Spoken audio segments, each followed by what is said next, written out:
ओम शांति।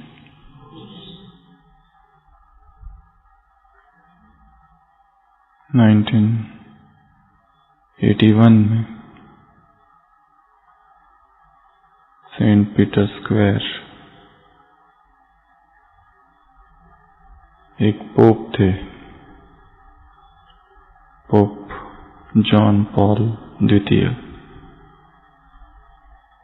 एक व्यक्ति ने उन पर आक्रमण कर दिया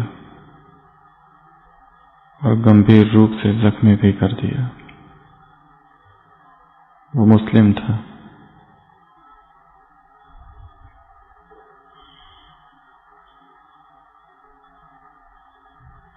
उसको पकड़ लिया गया और लाइफ इम्प्रिजनमेंट अर्थात आजीवन कारावास की सजा सुनाई गई।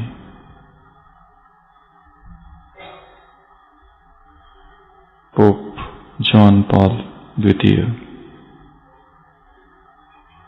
1983 में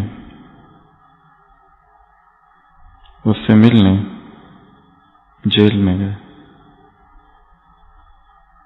और ये मिलन गुप्त रखा गया और उस असैसिनेटर, उस आक्रमण करने वाले से क्या बातें हुई ये शायद दोनों ही जानते हैं, पर जो बाद में पता चला वो ये था कि उस पोप ने उससे कहा कि मैं तुम्हें संपूर्ण रीति से क्षमा करता हूं and you own my trust, और मुझे तुम पर पूर्ण विश्वास है। और उससे मिलने कई बार शायद वो गए होंगे।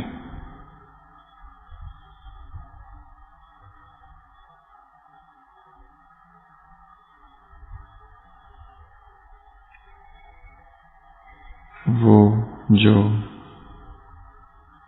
हमलावर था उसने बाद में लिखा है कि मुझे लगा ये मुझसे बहुत नाराज होंगे, मुझे लगा मुझ पर क्रोध करेंगे, मुझे लगा ये मेरे खिलाफ और कुछ करेंगे, पर उन्होंने मुझे अनकंडीशनल पार्डन, फॉरगिवनेस का पाठ पढ़ाया और तब से उसका जीवन बदल गया। वो कारागार में तो था परंतु संपूर्ण रीति से परिवर्तित था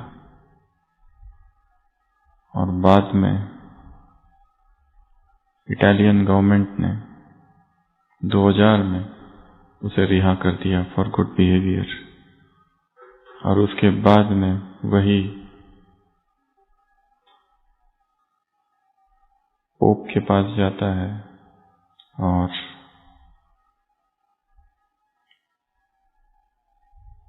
बैप्टाइज अर्थात उनको अपना गुरु मानता है, क्रिश्चियन धर्म में परिवर्तित हो जाता है और कहता है कि आपने मुझे जो माफ कर दिया उसने मेरा जीवन बदल दिया। मैंने आपको मारा था क्योंकि मुझे कहा गया था, I was told, I was a puppet, मैं कठपुतली था किसी के हाथ में। You have freed me from my slavery, आपने मुझे उस गुलामी से मुक्त कर दिया। जो हमारे प्रति शुभ भावना रखे, जो हमारे प्रति पॉजिटिव है, जो हमारी तारीफ करे, जो हमसे अच्छी बातें करे, उससे अच्छी बातें करना, उसकी तारीफ करना, उसके प्रति शुभ भावना रखना, उसके प्रति पॉजिटिविटी इन रिटर्न में देना बहुत सहज है। परंतु जब सामने वाली आत्मा नेगेटिव है, कमेंट्स करने वाली है, निंदा करने वाली है, अपमान करने वाली है, दुख देने वाली है, ईर्ष्या करने वाली है, तब हम भूल जाते हैं कि वो आत्मा इस समय परवश है। वो केवल मुझ अकेले से ईर्ष्या नहीं कर रही है, एक से ईर्ष्या करने वाली अनेकों से ईर्ष्या करेगी। जो एक को दुख दे रही है वो एक को ही नहीं अनेकों को दुख दे रही है, और उसके भी पहले वो स्वयं ही जल रही है, क्योंकि विकार आग है। आत्मा स्वयं उसमें चलती है, ईर्ष्या में, द्वेष में। जो मेरी इंसल्ट कर रहा है वो मेरी इंसल्ट करने से पहले खुद किसी कॉम्प्लेक्स में, किसी नेगेटिव एनर्जी में जल रहा है, दुखी है, दर्द में है। वो उसका दर्द है जो अभिव्यक्त हो रहा है। It's the pain which is getting manifested in the form of calumny, criticism, envy, jealousy.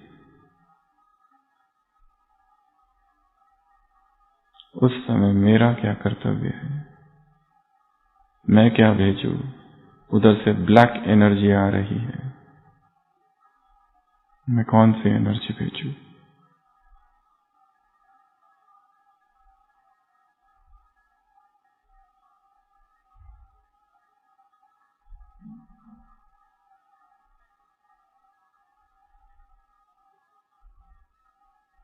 कठिन काम है।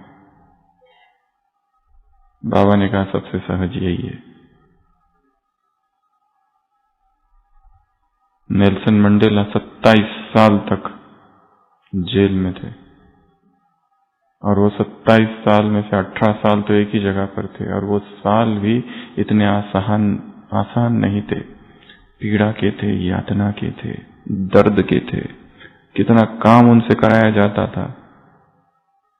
प्रकाश की किरण नहीं दिखाई देती थी दिनों तक, और उनमें से एक भी गलती हो जाती थी, एक भी प्रिजनर से, तो कई दिनों तक उनको अकेले कर दिया जाता है, टोटल आइसोलेशन। कोई दिखेगा भी नहीं, किसी से बात भी नहीं करनी, अंधेरी कोठरी में। जेल से छूटे, साउथ अफ्रीका के प्रेसिडेंट बने, the first black president of south Africa. और जब प्रेसिडेंट बने तो एक दिन अपने सुरक्षा कर्मियों के साथ किसी रेस्टोरेंट में गए, खाना ऑर्डर किया।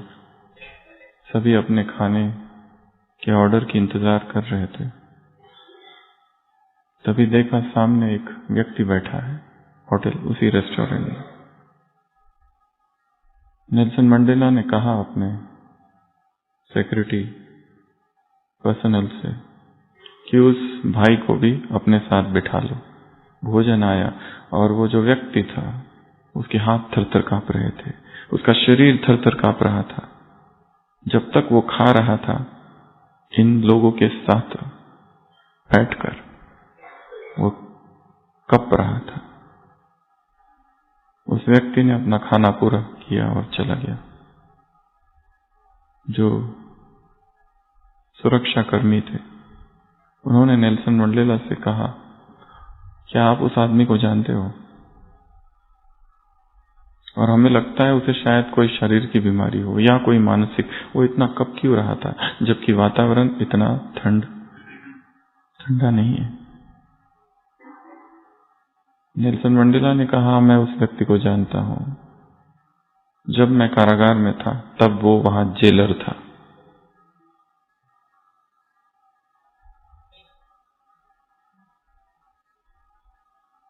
और जब मुझे बहुत यातनाएं दी जाती थी और मैं पानी मांगता था तो वो मुझ पर हंसते हुए पेशाब कर देता था। और जब आज वो यहां था और उसे पता चला कि अब मैं तो प्रेसिडेंट हूं पूरे देश का, तो उसे डर था कि मैं कहीं उसके साथ वैसा ही व्यवहार न करूं, कहीं मैं उसे दंड न दे दूं।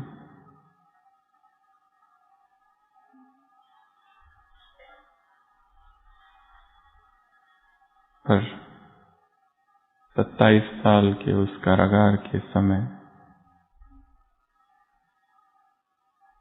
मैंने एक पाठ सीखा कि नेगेटिव भावनाएं खुद ही को जलाती है।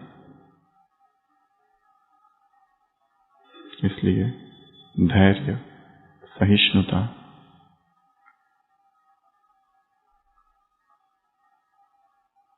और जिन्होंने मुझे कारागार भेजा था उनके प्रति भी मेरे मन में कोई नेगेटिव भाव नहीं।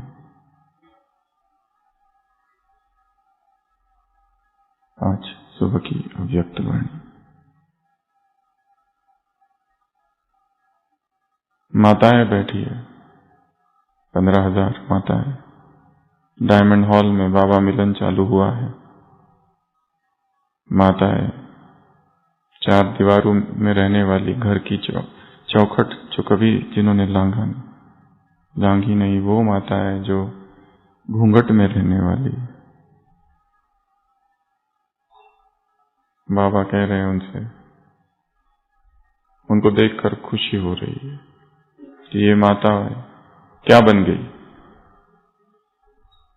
विश्व कल्याणी, विश्व की राज्य अधिकारी। हाथ में क्या है उनके? माखन का गोला है, विश्व के राज्य का। इसलिए बाबा कहते हैं माताएं हैं, भूलिए। इसलिए उनको कौन सा पुरुषार्थ बताएंगे? सिंपल।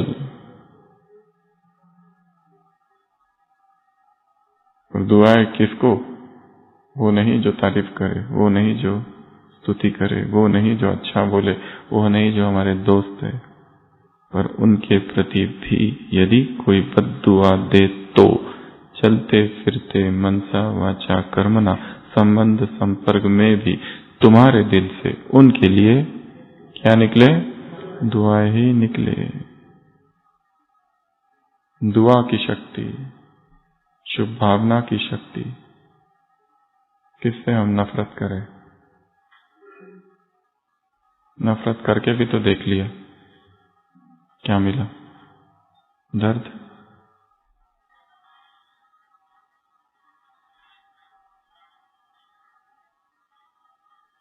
कोई क्या भी करे, कोई कुछ भी करे, कोई कैसा भी हो, उसके लिए क्या करो? शुभ भावनाएं। कठिन काम है, पर उदाहरण बहुत है, यज्ञ में भी, बाहर भी।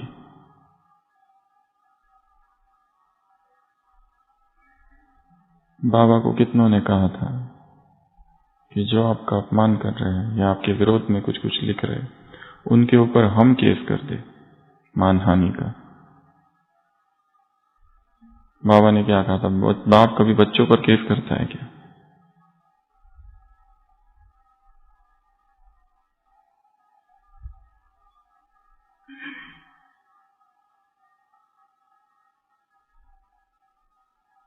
Forgiveness, pardon, unconditional pardon.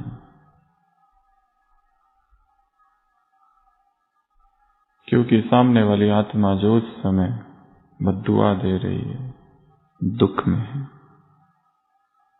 दर्द में है, परवश है, कोई ना कोई विकार के वश है, ऐसे समय तुम क्या याद करो? कौन सा उदाहरण दिया है मुरली में? कौन सा उदाहरण दिया है? Fire brigade. उन्हें अपना कर्तव्य याद रहता है। क्यों आग लगाई? यहीं पर क्यों लगाई? नहीं लगानी चाहिए थी, बहुत खराब काम किया। आग जल रही है, लोग जल रहे हैं, क्योंकि लोगों की एक्सपेक्टेशंस जुड़ जाती है। You are afraid of success. वो युवक एकदम रुकता है, थोड़ा सा देखता है खुद के अंदर और कहता है हाँ यही कारण है, मुझे सफलता से भय लगता है। And there is a twist. वो ओल्ड म्यूजिशियन कहता है तुमको देखकर ही मैंने पहचान लिया, क्योंकि ऐसी अवस्था मेरी भी थी कभी। एक्सक्यूजेस व्यक्ति क्यों बनाता है? 10 कारण बताओ। बहानेबाजी। नंबर 1, एक तो बता दिया, फियर ऑफ सक्सेस, सफलता का ही भय है। दूसरा फियर ऑफ फेलियर, मैं असफल हो जाऊं इसका भय, इसलिए करना ही नहीं, क्योंकि एग्जाम देंगे फेल होंगे, उससे तो अच्छा ना दो, वही बेटर है, झंझट ही खत्म। और कारण बता देंगे मम्मी बीमार थी, सेवा करनी थी, दादी बीमार थी, किसी को भी बीमार बना सकते हैं।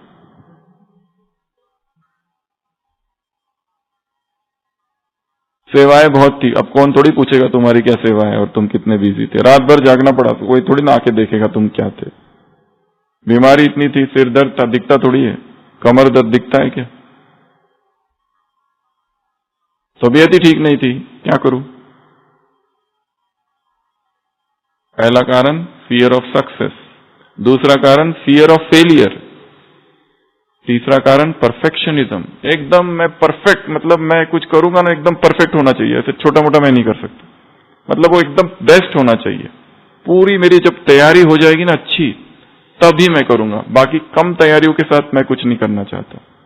मेरा परफॉर्मेंस जो होगा ना एकदम टॉप लेवल का ही होना चाहिए हमेशा। इसलिए व्यक्ति क्या कर देता है, बहाने बनाते रहता है। ये तीसरा कारण। चौथा, रिस्पॉन्सिबिलिटी आ जाती है ना।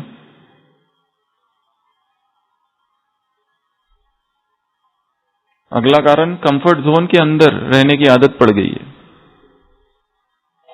एक्सक्यूज इसलिए व्यक्ति बनाता है क्योंकि उसको कुछ नया करना है, कुछ चैलेंजिंग करना है, कुछ क्रांतिकारी करना है, तो कंफर्ट जोन के बाहर निकलना पड़ता है उसको।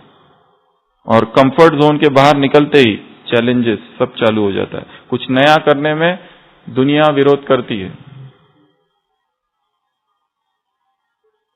Comfort zone. अगला, लैक ऑफ कॉन्फिडेंस, कॉन्फिडेंस ही नहीं है व्यक्ति में, इसलिए क्या करता है, बहाने बनाते रहता है। दूसरा, अगला भय है। हमारे जो डीपेस्ट फियर है वो किस रूप में मैनिफेस्ट होते हैं, एक्सक्यूजेस के रूप में।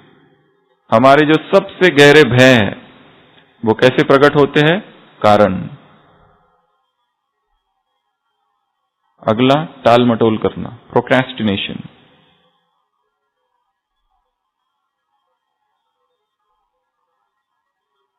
अगला, आदत ही बन गई है। 4 विद्यार्थियों की कहानी कई बार हमने सुनाई है। कल एग्जाम थी, भूल ही गए, पार्टी में चले गए, आधी रात को पता चला कि कल एग्जाम है, सोचा अब क्या करें, कार का ग्रीस लगा दिया कपड़ों में और बुरी हालत में सुबह पहुंचे कॉलेज और प्रिंसिपल से मिले और कहने लगे हम तो आ ही रहते, हम क्या करें, हमारी कार ही खराब हो गई, पंचर हो गया, इसलिए ये हाल हो गया, कृपया करके हमको एक दिन और दो, हमारी एग्जाम कल लेना, आज हम तैयार नहीं है और ऑलरेडी लेट हो गए, एग्जाम हो चुकी है। प्रिंसिपल कहता है ठीक है, कल आ जाना चारों। कल चारों आते हैं दूसरे दिन और कहते हैं एक ही प्रश्न रहेगा, परंतु 4 अलग अलग कमरों में तुम लोगों को बैठना है और प्रश्न एक ही है और उसके भी उत्तर 4 दिए रहेंगे, आपको केवल टिक मार्क करना है कौन सा राइट है। और प्रश्न है कौन सा टायर पंचर हुआ था। पहले 4 ऑप्शन है। पहला ऑप्शन राइट, आगे का राइट, आगे का लेफ्ट। तीसरा ऑप्शन पीछे का राइट, पीछे का लेफ्ट। चारों को अलग अलग कमरे में बैठना है, एक दूसरे से बात नहीं कर सकते, देख नहीं सकते, और एक ही प्रश्न है, अगर इसमें पास तो फुल पास।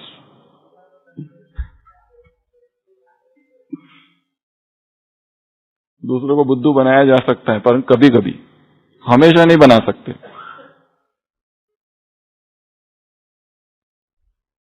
अगला कारण, व्यक्ति ऑनेस्ट नहीं है, चीट करता है।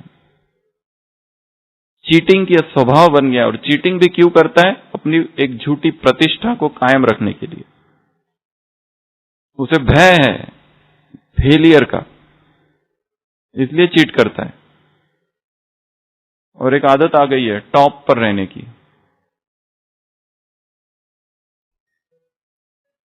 फेलियर का भी मजा चखना चाहिए, फेलियर ज्यादा सिखाता है, टॉप पर रहना कम सिखाता है।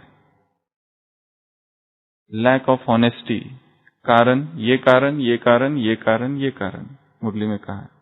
कारण को निवारण करो, कारण को समाधान, समस्या को समाधान स्वरूप अपने आप से दृढ़ संकल्प लो कि आज के बाद अपने आप को दिल से अंतर्मुखी होकर दृढ़ संकल्प करो कि ना स्वयं प्रति ना दूसरों प्रति समस्या बनेंगे। और बाप दादा एक्स्ट्रा मदद कब देंगे? जब इसकी स्मृति रहेगी दृढ़ प्रतिज्ञा की। तो और कारण तो बनने ही हैं। बाबा ने कहा ऐसा नहीं कि ये नहीं समझो कि नहीं होगा, और कुछ होते रहेगा।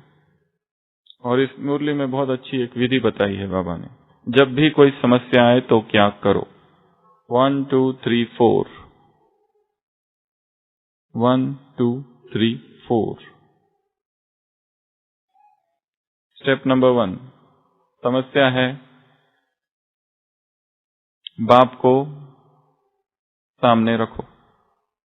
अभी समस्या है, समस्या चल रही है, मन में ही समस्या है। कारण बनाना यही तो एक समस्या है। कारण ही बनाते रहते, एक्सक्यूज ही देते रहते, ये है वो है, ये है वो है, ये है वो है।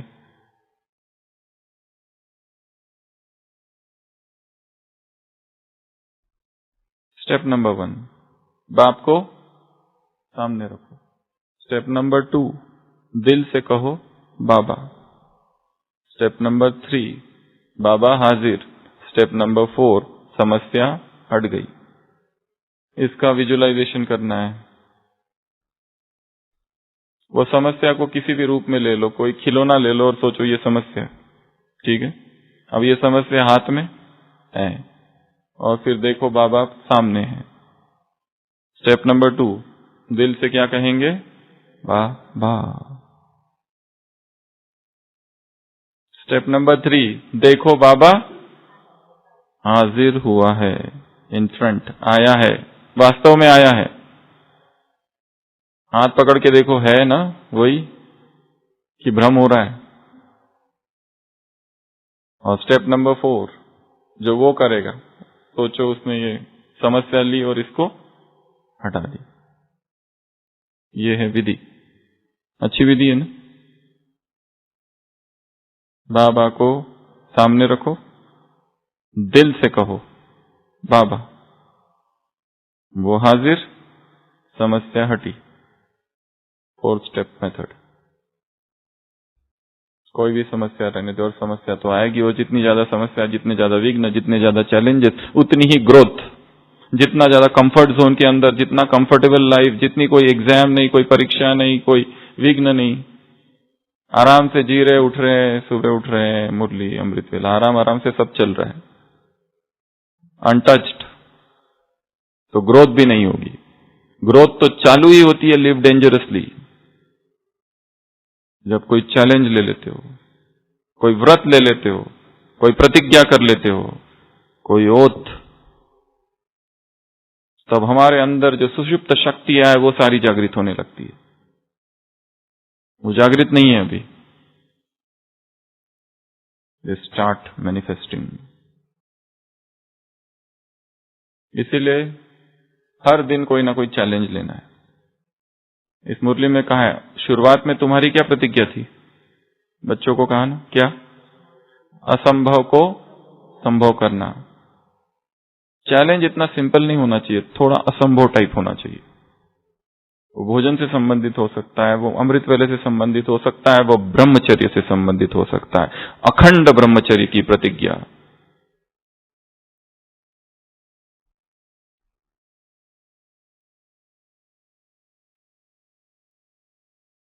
Unbroken celibacy.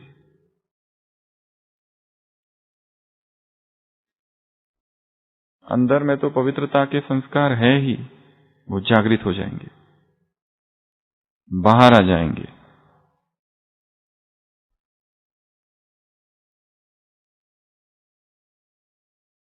अभी हम एक जगह थे, वहां पर एक विदेश की महिला मिली।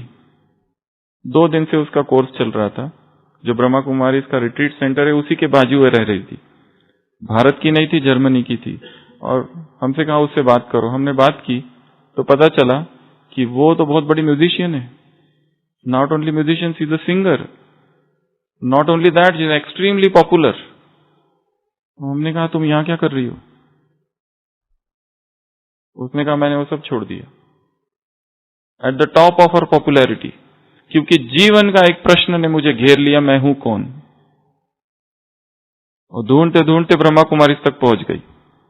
अभी तक उसे समझ नहीं आ रहा है. वहां के जो भाई थे उन्हें इंग्लिश आती नहीं थी, फिर भी वो कोर्स करा रहे थे उसका.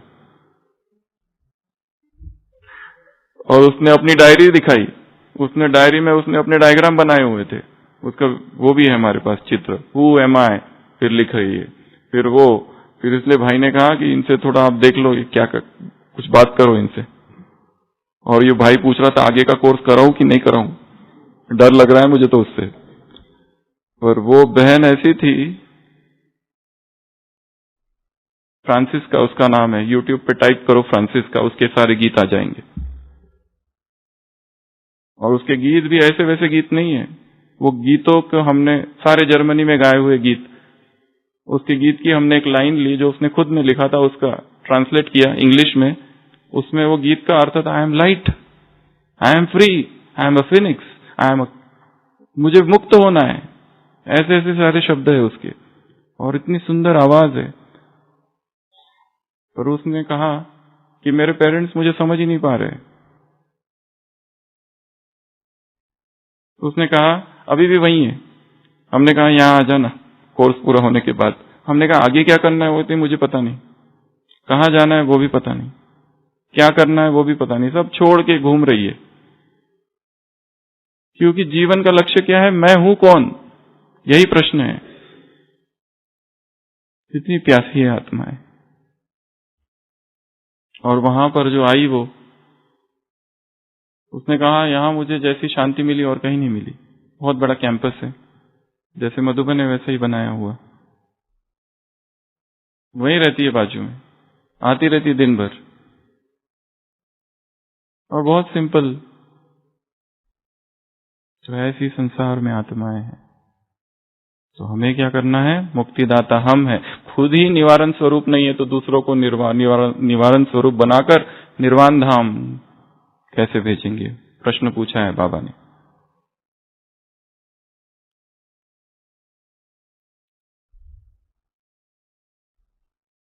तो समस्या आए तो क्या करो, स्टेप नंबर 1 सामने देखो, स्टेप नंबर 2 बाबा कहो, स्टेप नंबर 3 देखो वो हाजिर हो गया, स्टेप नंबर 4 और समस्या हट गई.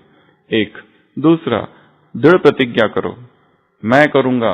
टीचर्स बोलो, पांडव बोलो, शक्तियां बोलो, सब कहेंगे मैं करके दिखाऊंगा. क्या करके दिखाऊंगा, ये दृढ़ प्रतिज्ञा. कौन सी दृढ़ प्रतिज्ञा, न स्वयं के प्रति न अन्य के प्रति सब स्वरूप नहीं बनेंगे. और इसको मदद किसकी मिलेगी, बाबा की मदद कब मिलेगी, जब उस दृढ़ प्रतिज्ञा की क्या हो, स्मृति. अर्थात उसको रिवाइज करते रहना कि ये प्रतिज्ञा हमने की है. रिवाइज करते रहना है. No excuses. बहुत एक्सक्यूजेस दे दिया, enough is enough, stop, now work, now do action. और इसी मुरली में और 2 बातें, तुम्हारा कर्तव्य क्या है और तुम्हारे टाइटल क्या है. कर्तव्य है विश्व कल्याणी, टाइटल है मास्टर सर्वशक्तिवान. अर्थात जिस समय जिस शक्ति की आवश्यकता है उस शक्ति को ऑर्डर करो, उस शक्ति का यूज करो. शक्ति उसी समय आए. जैसे हाथ पैर इन सबको चलाते हो वो तुम्हारे कंट्रोल में, वैसे शक्तियों का आह्वान करो. यह है मास्टर सर्वशक्तिवान.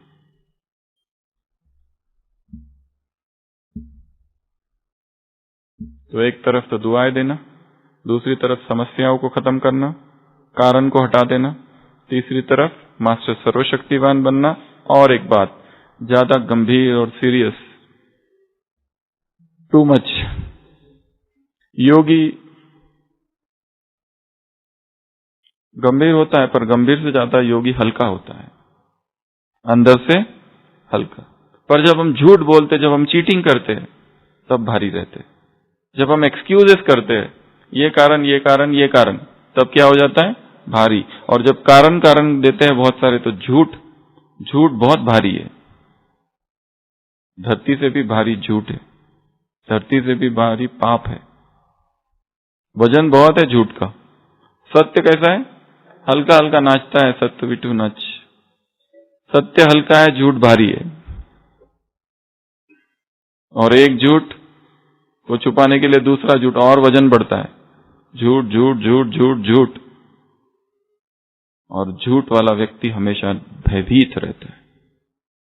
सत्य को कोई भय नहीं है, सत्य निर्भय है।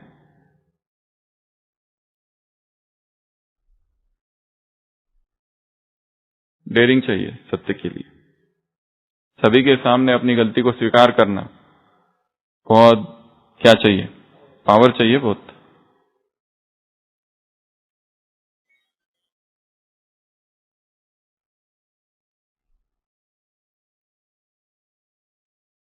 तो बाबा ने क्या कहा, ब्राह्मण तुम कौन हो, तुम्हें क्या करना है? नाचना, गाना। कौन से गीत गाओ? 2 प्रकार के गीत गाने। कौन से है वो? भाग्य के और दूसरे भगवान के। बचा वही है। लास्ट संडे की मुरली बाबा ने कहा मनाओ। क्या मनाओ? क्या मनाओ बताओ? संगम युग है, मौज मनाने का युग। तो क्या मनाओ? कौन कौन सी मौज थी? 1 2 3 4 5। एक, अंतर्मुखी होकर अतीन्द्रिय सुख की मौज मनाओ। महादानी बनकर महादान देने की मौज। आपस में रूरियान की मौज, आपस में डांस की मौज। और संबंध संपर्क में 5वां कौन बताएगा? 1 हफ्ता ही हुआ है। खुशबू। कौन सी? गुणों की खुशबू लो, ये मौज मनाओ। और 4 संस्कार हटाओ। कौन से 4 संस्कार? नटखट, चतुराई, अलबेलापन और आलस। उस मुरली का बता रहे हो कि ऐसा ही जनरल बता रहे हो?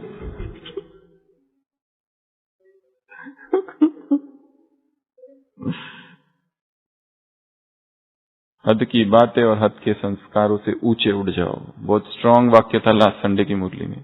हद की बातें और हद के संस्कारों से ऊंचे उड़ जाओ।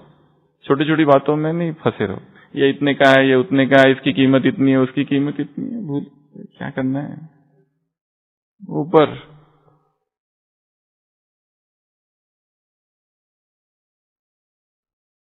इसने ये किया, उसने वो किया, ये ऐसा करता है, उसने ये ले लिया, उसने वो ले लिया। ऊपर। हद की बातें और हद के संस्कार, उससे क्या करो? ऊपर उठ जाओ। तो ये एक पॉइंट थी। आगे और क्या था मुरली में? हाँ, और हाँ, सिक्योरिटी वाले से मुलाकात भी है। क्या कहा उनको? जो वहां है नहीं उसको भगवान याद कर रहा है। होगा कोई ऊपर याद में, गहरी याद में बैठा होगा बाबा। जाने की सोची होगी पर ड्यूटी आ गई, तो भगवान उसे याद कर और कितनी सेवा कर रहे हैं। गॉड अप्रिशिएट कर रहा है। ओआसी का उद्घाटन क्या कहा उसमें?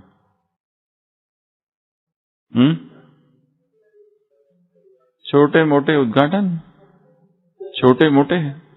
कितना बड़ा है देखा है ना ओआरसी? भगवान के लिए क्या है ये? छोटे मोटे उद्घाटन। भुज का भूकंप आ गया, क्या है? छोटी सी रिहर्सल, खेल में खेल। 1 लाख से ज्यादा लोग घायल, छोटी सी रिहर्सल। 3 लाख घर बर्बाद, छोटी सी रिहर्सल।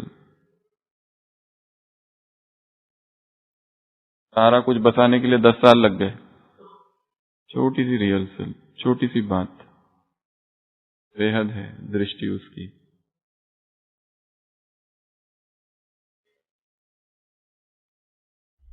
तो आज की मुरली से क्या क्या सीखेंगे? पॉइंट्स निकालते हैं जो करनी है, जो सीखना है। सबसे पहला तो प्यार।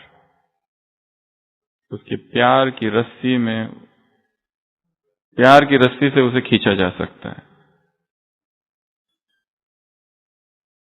प्यार प्यार प्यार। देहधारी से प्यार करके देख लिया, मिला दुख। अब भगवान से ट्रायल, लेट्स सी क्या होता है, क्या मिलता है। और प्यार भी कैसा, उससे गहरा, जो उसने कहा वो किया, ऐसा प्यार।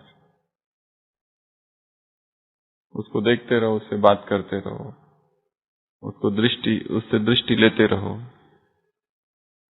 उसको देखना, उससे दृष्टि लेना, उससे बात करना, अनुभव करना, विजुलाइज करना, पिक्चर्स क्रिएट करना, ये पहला काम। दूसरा काम था दुआएं देना। किसको? आत्माओं को। तो माफ करना और माफी मांगना। बौद्धिज्म में इसको मेट्टा मेडिटेशन कहा जाता है, लविंग काइंडनेस मेडिटेशन। मैत्री भाव, मैत्री देना, सबका कल्याण हो, मेरा कल्याण हो, उनका कल्याण हो, जगत का कल्याण हो, सब के प्रति लविंग काइंडनेस मेडिटेशन। कोई भी हो, कैसा भी हो। तो अमृत वेला आत्माओं को माफ करना और आत्माओं से माफी मांगना, ये दो काम होते रहना चाहिए। और दिन भर में जो भी मिले, जैसा भी मिले, उसको दुआएं, चाहे उसने मदद की नहीं की, जो मदद नहीं करता उसके प्रति दुआएं थोड़ी कम हो जाती है।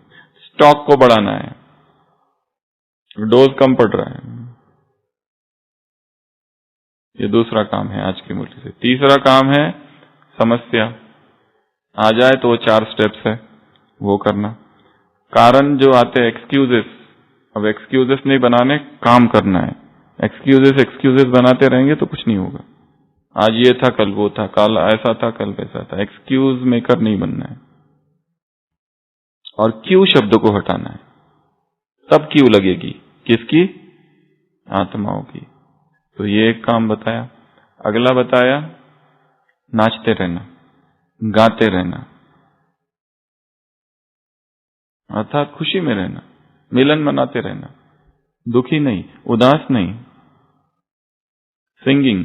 सेंट फ्रांसिस ऑफ एसिसी थे इटली के, जब वो मरण शैया पर थे, जोर जोर से गा रहे थे। उनका जो परम शिष्य था, और वो जो सारा इतना बड़ा विस्तार हो चुका था उसके आश्रम का, वो उनसे कहने लगा, आप कोई साधारण नहीं हो, लोग आपको संत मानते हो और खिड़की के बाहर ही पूरी जन समुदाय खड़ा है। आप ऐसे चिल्लाएंगे तो क्या इंप्रेशन पड़ेगा लोगों पर? हमारा जो फ्रांसिसियन ऑर्डर जो बना है, जो संस्था बनी है, उसका इंप्रेशन, उसकी डिग्निटी क्या क्या है कि कोई क्रिश्चियन है और ये गा रहा है और चिल्ला रहा है। वो मरते समय मर रहा है संत। फ्रांसिस कहता है, सेंट फ्रांसिस, मैं क्या करूं, इतनी खुशी है भीतर, इतनी खुशी है। कब? मरते समय, कि मैं गाए बिना रह नहीं सकता। How should I praise the Lord? वो अपने शरीर से बातें कर रहा है, शरीर मैंने तुझे बहुत तंग किया, माफ करना तू भी। शरीर को भी माफी मांग रहा है, उस भगवान से बातें कर रहा है, कैसे मैं उसका धन्यवाद करूं? तूने जीवन को क्या बना दिया, क्या था और क्या बना दिया। वो तो मैं गा रहा हूं, और गाते गाते पूरे क्रिश्चियन फिलॉसफी में एकमात्र संत है जिसने गीत गाते गाते शरीर छोड़ा। None other than saint Francis of Assisi. गाते रहो, ये गाने का धर्म है। Singing messiahs, singing avatar, dancing avatar. हम कौन है? डांसिंग अवतार। ऐसे ऐसे रूहानी सोशल वर्कर आत्माओं को, ऐसे ऐसे डबल लाइट फरिश्तों को, ऐसे विश्व राज्य अधिकारी आत्माओं को, ऐसी माताओं को, ऐसे टीचर्स को, ऐसे पांडवों को। पांडवों के बिना भी ये काम अपूर्ण है। ऐसे विश्व कल्याणकारी आत्माओं को, विश्व के राज्य के माखन का गोला जिनके हाथ में, ऐसी माताओं को, ऐसे भगवान को जिन्होंने अपने प्यार की डोर में खींच कर नीचे लाया है, ऐसी आत्माओं को, ऐसे मास्टर सर्वशक्तिवान आत्माओं को, ऐसे समस्या का समस्या स्वरूप ना स्वयं के प्रति ना दूसरे प्रति, समस्या को समाधान स्वरूप, क्यू को खत्म करने वाली ये दरवाजा, इसको बंद करो बाबा ने कहा। ऐसे चलते फिरते संकल्प मनसा वाचा कर्मणा संबंध संपर्क सबको दुआएं देने वाली आत्माओं, अपने कर्तव्यों को न भूलने वाली आत्माओं को चाहे बद्दुआएं दे तो भी दुआएं देते रहो। ऐसी आत्माओं को, ऐसे गंभीर योगी नहीं, वैसे हंसने वाले, नाचने वाले, गाने वाले और गाते गाते शरीर छोड़ने वाले आत्माओं को, ऐसे सदा विजयी आत्माओं को। पांडवों का गायन है विजयी शक्तियों किस लिए प्रसिद्ध है, विश्व कल्याणी। ऐसी स्मृति को, दृढ़ संकल्प की इस स्मृति रखने वाली आत्माओं को और बाबा की एक्स्ट्रा मदद लेने वाली आत्माओं को, ऐसे निवारण स्वरूप आत्माओं को, समाधान स्वरूप आत्माओं को, ऐसे सिकिला दे मैं आपको प्रत्यक्ष करने वाली, ऐसे बाप अकेला प्रत्यक्ष नहीं होगा, साथ में प्रसन्न, ऐसे हिम्मतवान आत्माओं को, ऐसे फायर ब्रिगेड आग बुझाने वाली आत्माओं को बाप दादा का याद प्यार, गुड नाइट और नमस्ते। हम रूहानी बच्चों की रूहानी बाप दादा को याद प्यार, गुड नाइट और नमस्ते। ओम शांति।